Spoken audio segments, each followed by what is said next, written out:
I'm excited of sharing with you some of the ideas of what has been going on in Mexico during the last years in terms of fighting corruption in Mexico.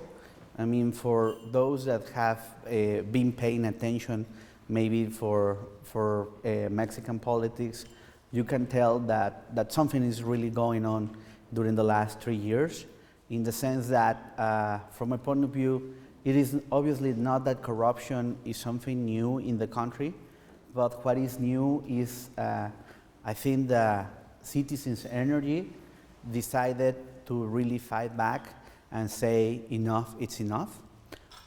It's a long way to go. We are far away of claiming success. So in that sense, for me, it's very important to share some of the things that have been taking place in Mexico, and also to put it in a comparative perspective, particularly for many of you that are also students from the public policy department or the political science departments or the economics department. You will see that there are several lessons, I guess, from the Mexican case, and also lessons that Mexico is trying to obtain of other countries that have moved forward in their fight against corruption. Basically, I mean, this afternoon, I'm gonna try to persuade you why this is a serious problem, unfortunately, for Mexico, that there is a recent reform that has been approved in constitutional terms and in the secondary legislation to provide a better legal framework to fight more effectively corruption. But clearly, I mean, both in the lessons of being involved with other members of the academia and civil society organizations, obviously you realize that it's not only a matter of laws, but it's a matter of how do you change the institutions in charge of enforcing this new legal framework.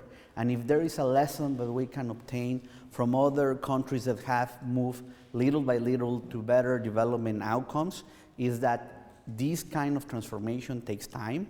It is not easy. It is not one way the route.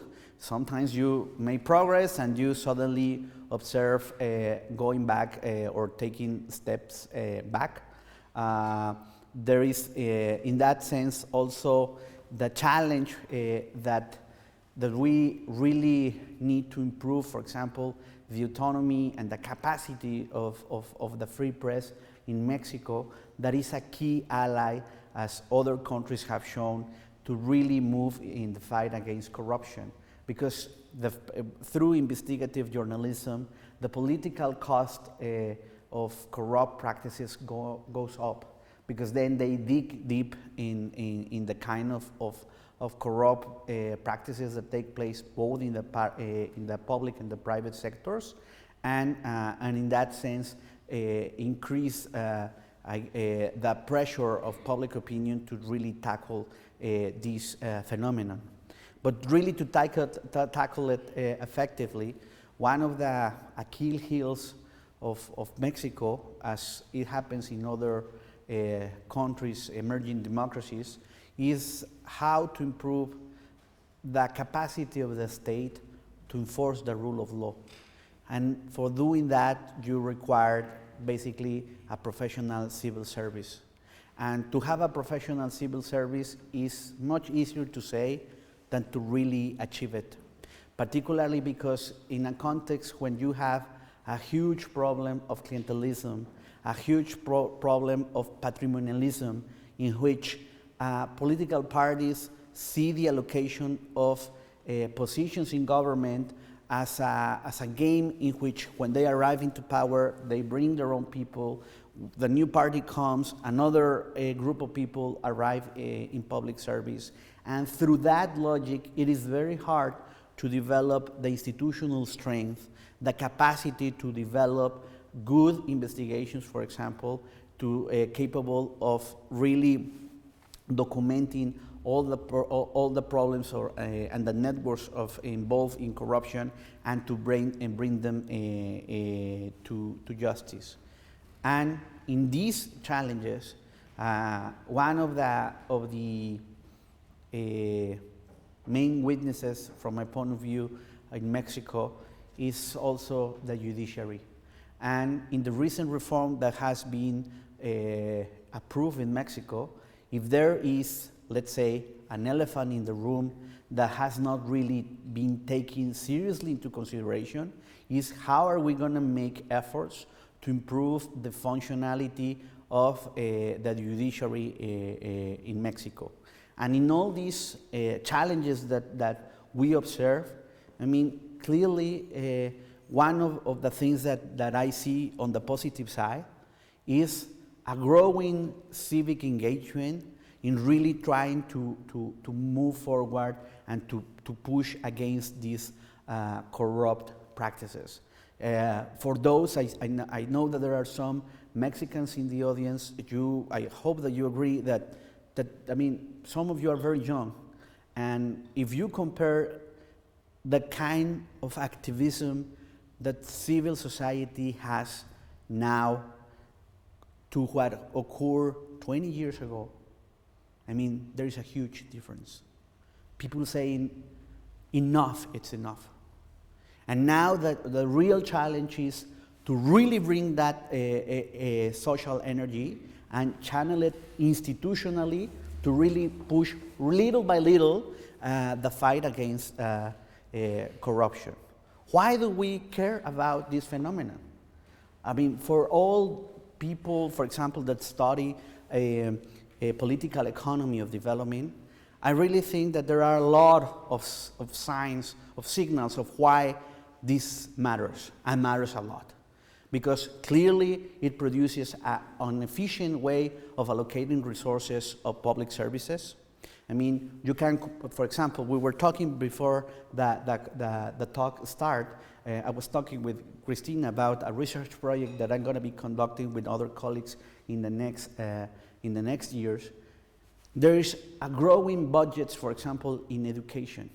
And despite that, you observe in the case of Mexico, huge problems of infrastructure, huge problems of quality of education. And why is that the case?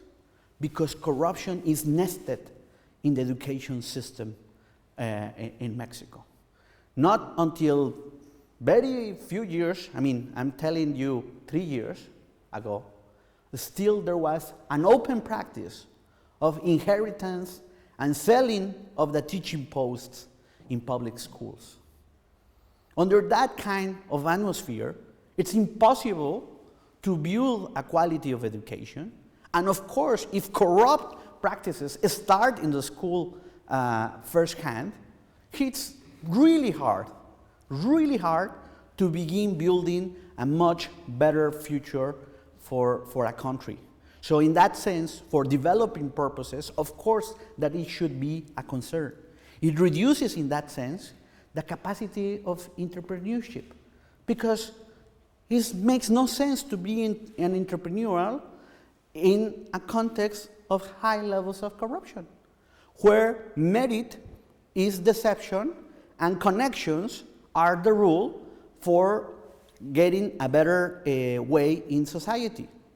Because if you have been, and I know that that's also a reality in many other countries, in Eastern Europe, in countries in Latin America, the red tape, for example, and the way that you require always payments under the table to get the permits or to open a business, etc. I mean, under those kind of circumstances, when corruption is unaccepted practices, just like it is very hard to become an entrepreneur. Really, the incentives to try to improve on the entrepreneurial side really erode. And in that sense, also, that's why under corruption, there is a huge literature that, it is not a decided fact, we must say, but is associated with lower levels of growth and the way that it undermines foreign direct investment. Some, yes, there are firms, of course, that take into consideration in their balance books that they will need a special budget for getting their way in countries. But many other firms, particularly with a growing international movement against corruption, they begin to think twice if they are going to go under that direction. Precisely, as I'm going to show you in a minute, it clearly, you observe that there are growing international regulations such as the Foreign Corruption Practices Act or the anti-bribery law in Britain that makes these firms of these countries to think twice to go into corruption practices. But also, corruption has an eroding effect in the health of democracy. Why? Because obviously as corruption begins to spread and grow, the cynicism of citizens toward the democracy and the way that it works, unfortunately, grows. And that erodes, obviously, the trust toward institutions. You can see here, for example, in the graph, the correlation on corruption and the trust toward institutions. And of course, I'm not going to say something new. You observe a growing problem. I have followed from abroad the problems here in Hungary. It's something that will sound you familiar, or what happens in Mexico, like the low levels of trust toward authorities, giving a high perception of corruption in countries. Recently, the World Economic Forum, in the most recent report, was pointing out precisely that one of the main challenges for Mexico to improve its competitiveness was in its capacity to have a good rule of law. You can improve many things about business, for example, but if you have, as this quote mentions, a problem of corruption, that really undermines the capacity of a country to conduct correctly doing businesses in that society. Here, you will observe how, for example, yes, this is the Global Competitiveness Index. Mexico is in number 57, but this index has different components. Among those components is precisely the health of the institutions. And unfortunately, when we are compared in the health of institutions, we go down very fast in the international comparison.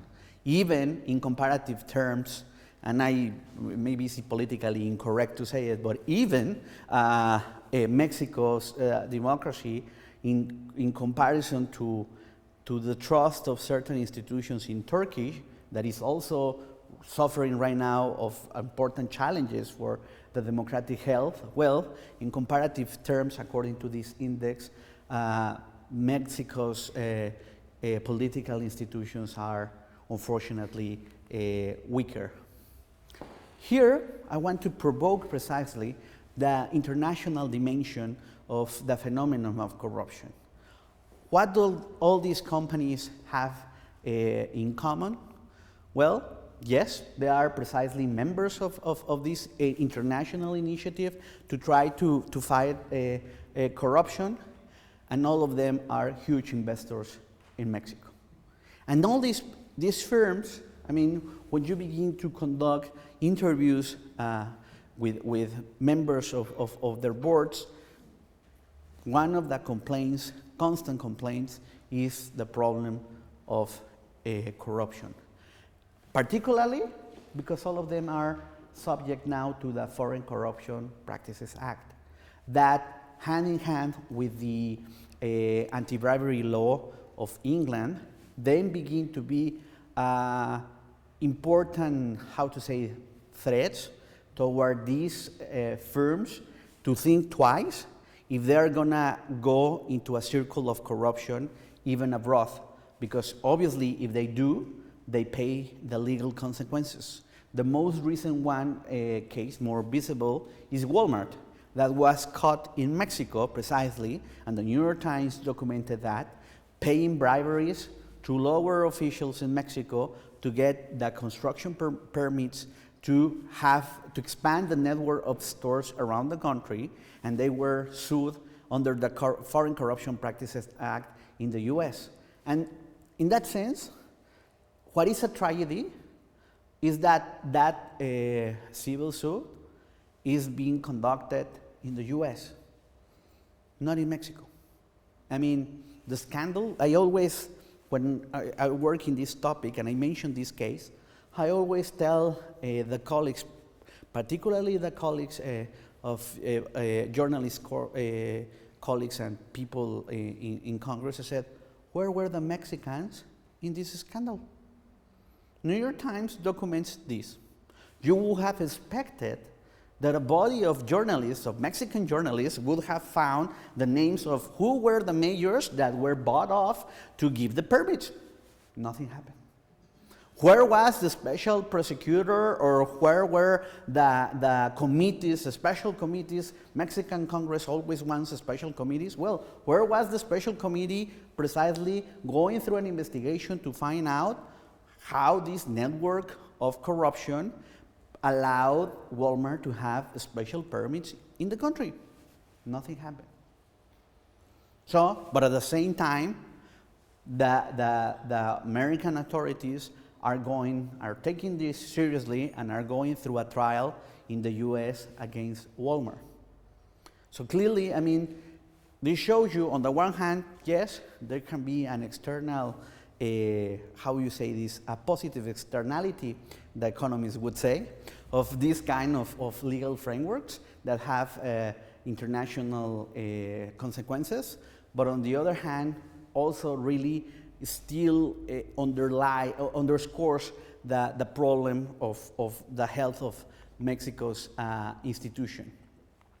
Very briefly, I mean, just to point it out in comparative perspective, in terms of the perception on how corrupt Mexico is, it's on the position 103, that is 35 positions lower compared to 2014. I am aware of the methodological discussions behind this index, but just to be showing you that clearly, at least in terms of the perception, in comparative terms, unfortunately, Mexico is not showing in a very nice way. The best ranked in this index is Chile, that is in the position 21, very far away of Mexico, unfortunately.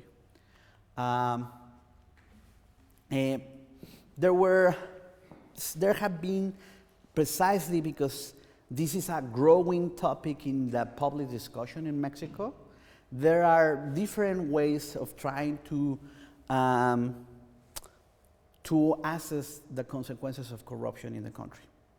And again, particularly because a lot of you are students of public policy, and in some months or years, you're gonna go out and go to consulting firms or international organizations, etc.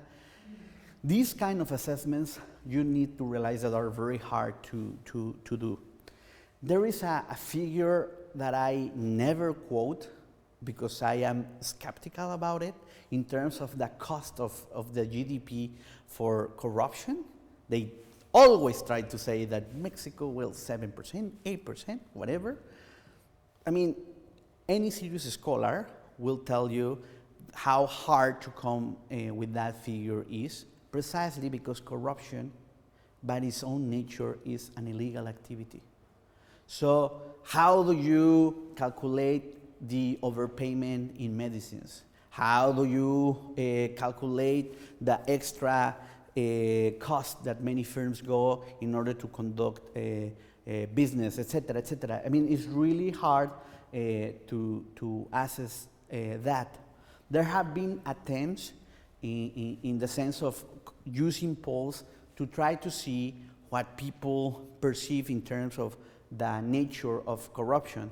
The statistical agency in Mexico called INEGI, el Instituto Nacional de Geografía Informática, has conducted every year a survey, or every 2 years, if I remember correctly, a survey on, they ask how many acts of corruption take place in Mexico, or have you suffered?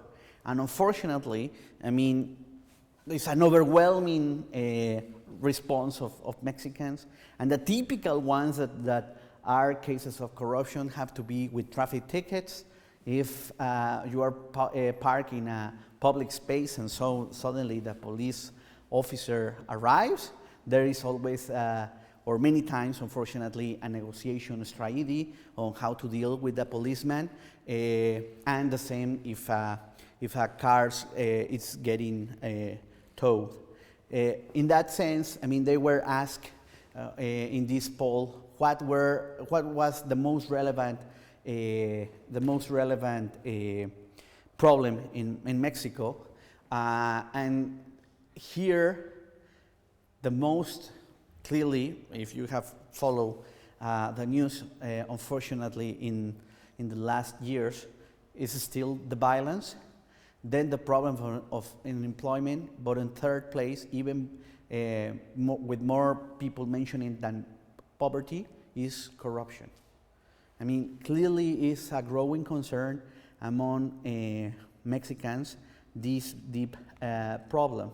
There is a clear divide in public opinion according to this poll, where 48% of the people that was responding this poll mentioned that it was the most important problem in their state. And in the sectors where corruption is more likely to take place, unfortunately, is the police, the political parties, a public prosecutor, Congress, and state government, and they seem that there is less corruption in the family, with your neighbors, or your coworkers, or institutional religious activities. But clearly, I mean, in that sense, what I want to bring your attention is to this universe, because there is a growing skepticism in Mexico, and unfortunately, not only in Mexico, toward what it means to be a public servant. In many of our countries, to be a public servant is an equivalent of being a corrupt person. And clearly, I mean, I try to fight back that perception. I have been a public servant myself, and I'm not going to say that I am a saint, but I can assure you that I have never committed a corrupt practice as a government official. And I know that there are several thousands of people that work in public office that are honest. But to reestablish the confidence and the trust of people in government is going to take a lot of time, because it's, in a certain way, corruption in that sense is a very demoralizing force, with a showing effect from the top to the bottom. So when you observe, for example, that our president bought in very questionable terms a house from a provider that just not to be a provider of the government, but suddenly begins to be provider of the government, and he thinks that is a perception problem, that there was no conflict of interest, but also a problem of perception, then how can you persuade the rest of the population that being a public servant is not a synonym of a corrupt official? I mean, as I will show you in a minute, Right now we have two governors, former governors, running away. They escape. They are being persecuted because of embezzlement and other problems of corruption. There were several governors. The list is unfortunately long in terms of people associated in high office with cases of corruption. So, but despite these challenges, what changed in the last years, in the last 2 years, that has really, I think in that sense, I don't think that I'm exaggerating, that there is a turning point during the last 2 years. I mean, there is this anti-corruption reform that it has been a long discussion, but that really has accelerated the pace during the last two years. And what happened in terms of really, there is all these changes of the different names and offices that were created in Mexico to fight corruption, but suddenly in 2012, when Peña Nieto, the current president of Mexico, arrived, he promised that there was going to be an anti-corruption reform, but really he didn't honor his promise until the circumstances forced the discussion in Mexico to really take seriously the anti-corruption reform seriously. 2015, last year, was, I would say, the year of the tragedies and the scandals in Mexico. It's the year that these 43 teaching students were killed in Ayotzinapa. Probably some of you have heard about that tragedy in Guerrero, where these students were basically taken over by the local police in Ayotzinapa that basically had linkages with the organized crime, and they were massacred, and still there has not been recovery of their bodies, and it has produced a huge political debacle, I think, in that sense, for the administration, that unfortunately,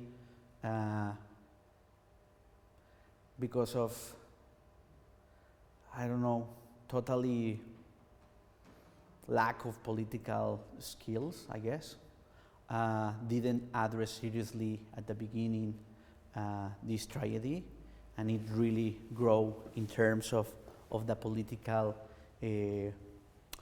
cloud that has undermined severely the capacity of the administration to deal with things in Mexico. It was a year that suddenly the Mexican press documented that this first lady and his husband had acquired what is called La Casa Blanca, no? This beautiful house in one of the nicest neighborhoods in Mexico that clearly was bought in the most questionable, to be politically correct, in the most questionable way, from this firm that has no business in the real estate, but that suddenly buys this house, sells the house for a price that is lower to the market price and with special credit conditions. A firm that used to be a supplier, contractor for the government of the state of Mexico, where the president used to be governor, had never been a provider for the federal government, and suddenly the good luck appeared to this firm and began to be a provider of the federal authorities. And it was a huge scandal in the Mexican press that really began to put pressure in the kind of corruption and the level of corruption that we're talking in the country. The same happened with the former finance minister. That is very telling that on the one hand, he always was promoting the use of the financial institutions and to go to the formality in terms of the economy, but he acquired a house, again from the same firm, with a credit under conditions cheaper than in the market, and that part of the payment, he made it with a drawing, because now in Mexico, in addition to the regular financial terms, when you buy a house, obviously you go and you can pay with other goods, no? In this case, a drawing. This is a nonsense. And this is the finance minister. Then, if the scandal was not enough, then we have the former commissioner of the water supply at the federal level, that for the Holy Week, he was running late to go to the airport, and as any usual typical Mexican says that he needs a ride to go to the airport, and why not? He uses the helicopter of the Waters Commission to take that ride. Unfortunately, for his fortune, the neighbor, the uncomfortable neighbor, took the cell phone and record the event, and it was put in YouTube, and in hours it was viral, the video, and some days later he was forced to resign. But again, this case shows when someone thinks that the use of public funds for personal purposes is okay. It's like an entitlement. I mean, and it really portrays, I think, a very, how to say this, twisted view of what being a public servant means. It seems that to be a public servant under those analytical lenses is to serve oneself from public office, not to serve the public, but to be served by the public. It was the year that the New York Times documented that several politicians worldwide began to acquire real estate in Manhattan. Among them, this guy, that is the former governor of Oaxaca, the poorest state with Chiapas in Mexico, and that has always been a public servant, never had a job in the private sector, and suddenly his fortune multiplied, I guess, by magic, and he got to the point that he bought this apartment in Manhattan. So once again, showing how all these people in high office in Mexico have got richer in unexplained ways. And it was a year, if the pressure cooker was not really suffering a lot, it was the year when there was a series of tapes with the opposition party, in this case the head of the PAN in Congress, caught in tape negotiating illegal payments for funds that are channeled toward congressional districts. But I mean, in comparative terms, you would say at first, well, this is pork barrel politics. No, this is corruption. Because what it meant, it was not only pork barrel. It meant that for the public works that had to be done in your district, you had to do it with a particular firm where the congressman has interest or was co-owner, and with an overprice, and with payment of the overprice in cash. So suddenly that is not pork barrel, that is clearly corruption. So under this scenario, there was a growing climate in Mexico of saying enough. The political class, and particularly at the federal level, but the political class in general, there are a lot of people that are involved in corruption. And clearly, I mean, one of the things that began to be pointed out is that at the same time, these were the years in the administration that it began like really, and even the international press talk about the Mexican moment, because they began to conduct a series of structural reforms, education reform, energy reform, labor reform, etc. But, I mean, many pointed out that, well, sorry, but under this transformation of Mexico, where is the fight against corruption? And particularly, this is important, again, in light of comparative terms, see what happened with a wave of many of the privatization processes in Eastern Europe. How were they made? Okay? In Mexico, in the 90s, there was also a series of structural reforms that were conducted with corruption. And many of the potential benefits of those reforms didn't take place precisely because corruption was an undermining force. So again, now in the 2000s, we go under this structural reforms agenda without addressing the problem of corruption in a serious way.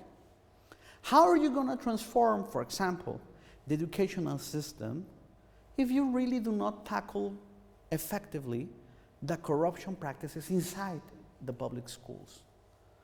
I mean, I just told you some minutes ago that until very recently, it was just accepted practice to inherit and sell a teaching post.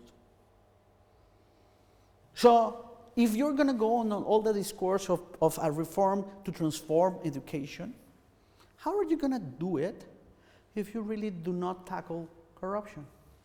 In the case of the energy sector, if there is worldwide a sector that is always suffering of problems of corruption, is precisely the oil industry. We observe that from the international experience. And of course that Mexico has not been the exception. The leader, for example, of the main union of the oil industry has a level of wealth that again does not correspond with his job history. Even with this cynicism of attitude, his family just show up in Facebook many of the wealth that they have accumulated. But now we're talking about that we need to make first class in competitive terms the oil industry in Mexico. How are we going to do that if in the transformation of the oil industry we do not take seriously the corruption practices? The same happens with the transformation of the labor code. I mean, we are in the middle of trying to implement a reform to try to avoid these administrative courts that deal with labor lawsuits, where corruption is just like outrageous. In Spanish it's called las juntas de conciliación y arbitraje, that are outrageously corrupt. Again, I mean, if we do not really tackle that problem, it's going to be very hard to really move forward Mexico. So, in the context of all the scandals that I showed you, something I really think that began to take place. Several organizations, for example, civil society organizations, really began to stand up. I mean, my colleagues at Mexico Evalúa, al INCO, la red de rendición de cuentas, Enrique Cárdenas y los colegas del CEI, etc. O sea, a long list of organizations that began to work together to try to make efforts to say enough, it's enough, and to push Congress to really go first in a constitutional reform, and second, to go to through a secondary legislation reforms to really try to tackle this problem. There was also mass demonstrations on the streets precisely because of that Yotzinapa tragedy that I think that began put pressure that something had to be done in terms of the political class to address precisely many of the challenges of the young democracy in Mexico.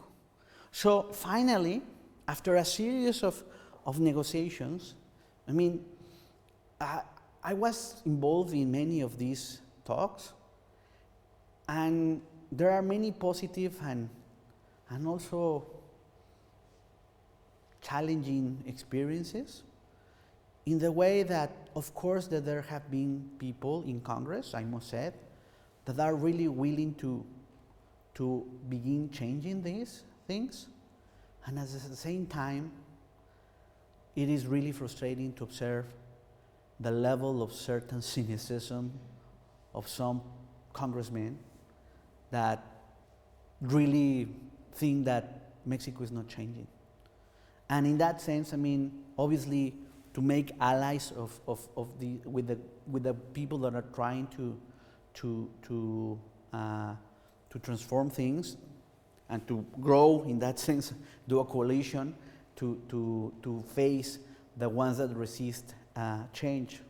We created, and I said we as a society, and congressmen finally accept a reform in which it creates a national system to curb corruption. What is the idea behind this? The idea is that, contrary to experiences in other countries, such for example, the Hong Kong experience and other cases in which they have believed in the single agency approach, the idea, the diagnostic in Mexico was no. I mean, it has to be a series of institutions that work together. So far, they have not worked together in correct terms to tackle the problem of corruption. So, and increase several powers, for example, of institutions such as the Auditor General, that now, for example, the Auditor General office has the power not only to audit the conditional transfers, but also the unconditional transfers toward the states. That is a big change in terms of auditing power for the Auditor General to try to do its work in real time, and that it has the power now of judicial review. In other words, up to now, what has happened is when the Auditor General is conducting, for example, a lot of investigations in terms of the misuse of federal funds, when they found something, they had to take it to the General Attorney's Office, and the General Attorney's Office had the obligation of continue the investigation, and if that office finds elements, to bring it to the judge, and that was the process. But in that process, nothing happened, as I will show you in a minute, in terms of the figures of the effectiveness of the mechanism. So now, the Auditor General will have the power, if it perceives that the office is not doing, the attorney's office is not doing its job, then to go directly to the judge to force the attorney's office to act on it. And the Ministry of Public Administration, that is in charge of putting together the correct use of funds inside the federal government. Now the head of that ministry will be appointed by the president, but with the ratification of the Senate. Something that is really trying to strengthen, in that sense, the accountability measures. There's going to be a new regulation in terms of the conflict of interest, and there's going to be a special court in charge of judging in administrative terms the case of corruption. There is among all these changes that have been taking place, one of the ones that have been symbolic is the asset declaration forms. In February of this year, precisely as part of this indignation movement in Mexico, many of these organizations that I mentioned work together with universities, La Ibero, el Tec de Monterrey, el ITAM, etc., several universities in Mexico, to gather signatures of citizens to move forward a citizens' initiative that was named 3 de 3. No? And that I was involved in this process. And for example, when in weekends that we were gathering the signatures, it is very telling the level of anger of people that were going to sign the petition, and when they were sharing their signature, at the same time they were saying, but really, I mean, fight the politicians, we are pissed off, all of them are crooks, etc., etc. I mean, a series of expressions that really show the anger. So when we've gathered the firms required, even much more firms that the legal requirement ask us. So we present the initiative, the Citizens Initiative in Congress. And one of the most, I mean, obviously it was not the only element, but the most visible one was to make mandatory the public assets declaration of public officials. And the resistance, the level of resistance of the political class that basically didn't distinguish of parties was huge. They claim insecurity. They claim unfair game, because why everybody was trying to pay attention to their assets? Why? I mean, this assumes that a public official is a corrupt one. And we were fighting back, saying, okay, this is not an occurrence of civil society. We have all these other countries that have gone in this direction. I mean, obviously, I mean, more advanced democracies such as Canada or name it. But we also use cases that have faced similar challenges of corruption. Romania. I mean, we use Romania. We began to say, okay, Romania that had similar levels of corruption, I mean, finally passed an act that makes public assets mandatory, and suddenly that helped as a tool to see what were the connected firms that were that had members of the parliament in the board of the firms that were receiving the contracts from government to document cases of corruption. And Cristina is not gonna let me lie. Several officials in Romania, including generals, are now in prison. So this was the idea of trying to move forward in that direction. And in light of recent events in Mexico, where suddenly these former governors have properties that are outrageously rich and do not correspond at all with their level of their salaries as public officials, clearly demonstrates why the petition of making public assets really available, it is not an occurrence. It has to be something that we still need to fight. Because unfortunately, despite all this pressure, at the end of the day, this particular part of the law was not approved by Congress. Okay? And it's going to be still a fight to come in the coming days. Very briefly, just to finish and go to the Q&A. What are the challenges ahead in all this transformation? On the one hand, there are legal challenges. On the other hand, there are institutional ones, and also in terms of society. And I would like to go very, very briefly about this. On the one hand, we need better regulation of public procurement, for example. Public works legislation is going to be under discussion in the coming months. We need really to improve still the conflict of interest legislation. We really need to achieve the autonomy of the attorney's office. Otherwise, it's going to be very hard to achieve good investigations in terms of corruption. And the problem is institutional. Just to show you some figures of why I claim that unfortunately the institutions in charge of fighting corruption in Mexico are in very bad shape. In this case, just to show you some figures, the Auditor General conducts several types of audits as part of his job.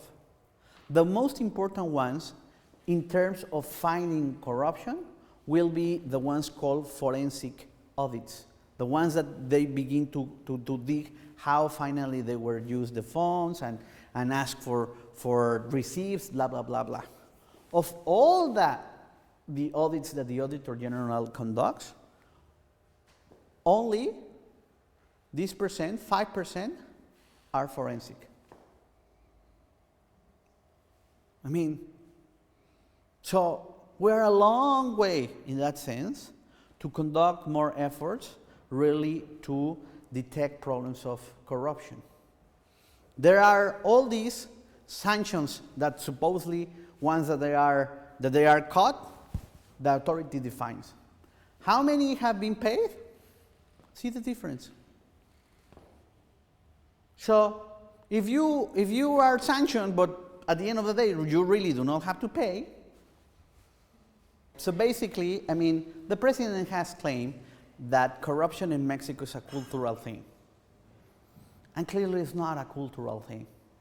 And when you observe these figures, the weaknesses of the institutions, for example here, the other institution is this Secretary of Public Office that has different sanction powers. How many really people have been suspended because of corruption? Only 23%.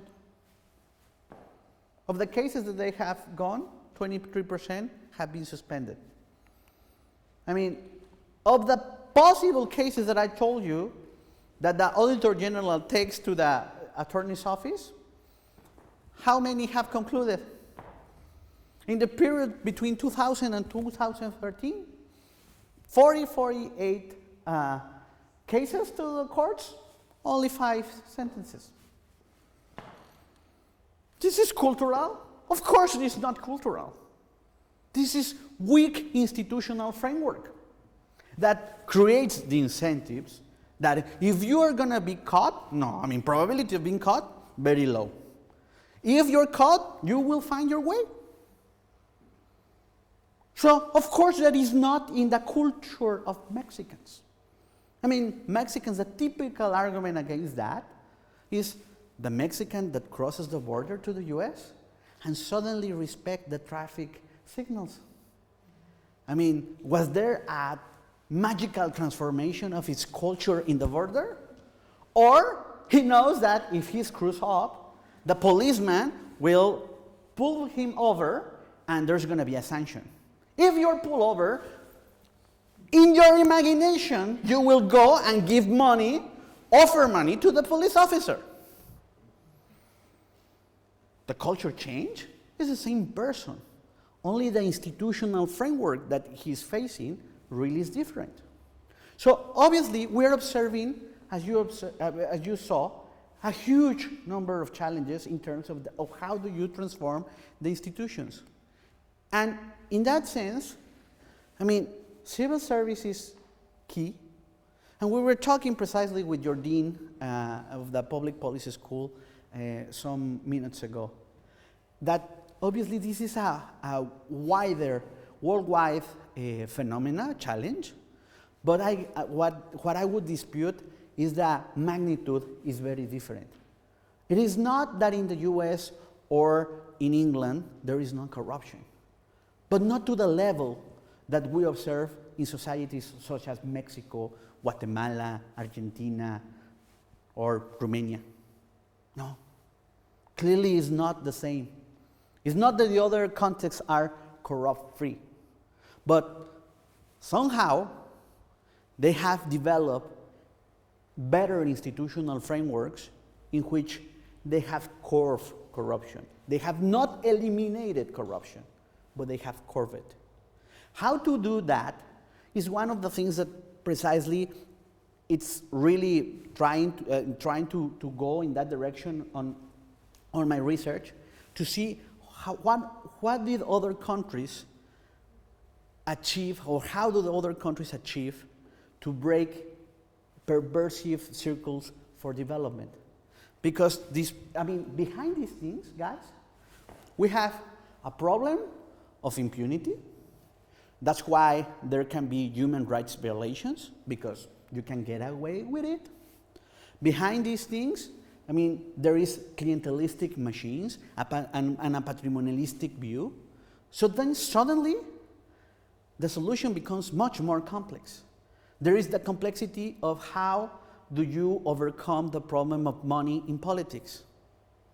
So all these challenges, for example, for you guys that are going to be the next generation of people in the international organizations, in your governments, in the consulting firms, if we do not take seriously the political economy behind these kind of low development equilibriums, it's really hard to find solutions. One of the things is, on the one hand, how, for example, you begin to develop a better press. In Mexico, for example, unfortunately, a lot of the media are dependent on government's publicity. And as long as that happens, there's going to be a potential conflict of interest. The probability that they can be more independent undermines if they are highly dependent on government's publicity. On the other hand, how do you, for example, if we are beginning to observe a lot of discomfort among population, how do you use that energy in a positive way? We are, I think, in that sense, in a moment of a crossroad in which, or we can go in the direction of little by little, but constantly building better institutions in Mexico, and the guys that are from Venezuela here are not gonna let me lie, we can go the Venezuelan path, in which, unfortunately, several years ago, the political party system collapsed. The political class was just really targeted as all of them corrupt. And then there was this illuminated guy that promised a change that didn't take place, or that, unfortunately, from my perspective, took place, but in a much negative way. So in that sense, this is part of the challenges that Mexico is facing. Very briefly, there are other countries that show that things can be done. I'm not going to idealize Brazil. Brazil has a lot of problems of corruption, but little by little they have managed to have a body of independent prosecutors, young people, well paid, with the capacity to conduct investigations, to the point that several of key political figures are now in jail, and people from the private sector are now in jail. How do we achieve that kind of equilibrium in Mexico? Is not an easy task. I was telling a friend of mine the other day, I said, it's not that it's going to take one day, but maybe the new attorney office that is going to be in charge of the anti-corruption cases, what they could do is to be a pocket of excellence. You cannot transform the whole attorney's office, but maybe the only office, the office anti-corruption office, that you try to recruit the best people, well paid, to really try to push for merit in that kind of office, to show, to have a demonstration effect to the rest of the attorney's office that things can work in another way. But to achieve that, he's going to have to take a lot of the social pressure, and because it's not going to be only political will. I wish that political will could really transform things, but political will only takes place many times when society is putting pressure to make that happen. Otherwise, things don't come out of the sky. Finally, to move forward. On the positive side, on all these challenges of corruption in Mexico, We recently saw, as I told you, many governors and their party lose the office precisely because of corruption. So that, I would say, is a positive side. In a recent poll, Latino Barometer shows that only 36 or 38, I don't remember, 36% of Mexicans say they're willing to pay the price of corruption if that would solve things. I mean, the vast majority are against that statement. So I would say that is a positive part. But on the negative side, I mean, we have seen very mixed signals on the fight against corruption. Why? Recently, for example, the person in charge of internal affairs in the attorney's office, he was dismissed precisely because of doing correctly his job. I mean, there are this problem of deep distrust in the institutions. I mean, only 10% of the crimes that are committed in Mexico, people go to the authorities to report it. Why? Because people do not believe in the institutions. That's why the level of satisfaction of democracy, according to Latino Barometer, is really low. Even these numbers, if you observe in comparative terms to Latin America, are much worse. We are the country in the region with Venezuela that has the less satisfaction with democracy in the continent.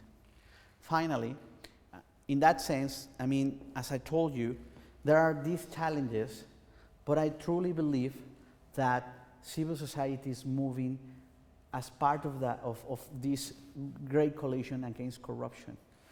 And I want to finish with an idea that really moved me, of one of the Romanian fellows, one of the experts on anti-corruption, Alina Munghiu-Pupidiu. She was recently in Mexico, and we were having several conversations, and she pointed out that I really like. She told me, Marco, realize that corruption is like this big coalition that is trying to screw up society. To fight it back, and to fight it back effectively, you need to build like the team for the good. The team of the good with other people of civil society that are trying to fight against it. People of the academia, journalists that are willing to be brave and do this investigative journalism to document cases of corruption. To ally with people of the business sector that are tired of being subject of extortions and bad bids in the procurement processes. People inside the public service that are really champions of change. There are several champions of change in positive side inside public government. And in this broader coalition, in that sense, little by little, things are going to change. Otherwise, if you try to fight it as a one person, they will smash you as a fly. Thank you so much.